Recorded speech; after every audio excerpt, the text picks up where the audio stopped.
ਤੇ ਮਾਨ ਕਰੋ, ਇਹਨੂੰ ਬੋਲੋ, ਇਹ ਲਾਨਤ ਭੇਜੋ ਯੂਸ ਚੀਜ਼ਾਂ ਤੇ।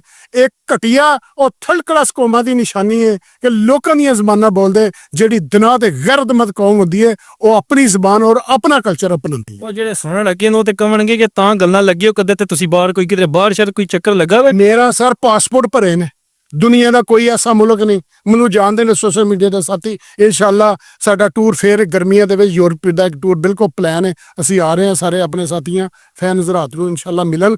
ਪੂਰੀ ਦੁਨੀਆ 'ਚ ਗਏ ਹਾਂ, ਜਿੱਥੇ ਵੀ ਗਏ ਹਾਂ ਅੱਲਾ ਦੇ ਫਜ਼ਲੋ ਕਰਮ ਨਾਲ।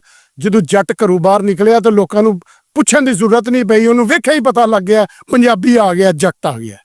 ਤੇ ਅਸੀਂ ਆਪਣੇ ਉੱਥੇ ਜਾ ਕੇ ਵੀ ਆਪਣੇ ਹੁਲੀਏ ਨਹੀਂ ਬਦਲੇ, ਇਸ ਤਰ੍ਹਾਂ ਹੀ ਰਹੇ, ਇੰਝ ਹੀ ਘਰੋਂ ਬਾਹਰ ਨਿਕਲੇ ਹਾਂ। ਔਰ ਅਸੀਂ ਆਪਣੇ ਪੁਰਖਾਂ ਦੀ ਰਵਾਇਤ ਉੱਥੇ ਜਾ ਕੇ ਵੀ ਨਹੀਂ ਤੋੜੀਆਂ। ਔਰ ਜਿਹੜੇ ਮੇਰੇ ਯੂਰਪੀਅਨ ਲੋਕ ਮੇਰੇ ਫੈਨ ਹਜ਼ਰਾਤ ਮੈਨੂੰ ਉੱਥੇ ਜਾਣਦੇ ਨੇ, ਮਿਲਦੇ ਨੇ, ਉਹਨਾਂ ਨੂੰ ਪਤਾ ਹੈ ਕਿ ਸ਼ਬਾਜ਼ ਚੀਮਾ ਦਾ ਅੱਜ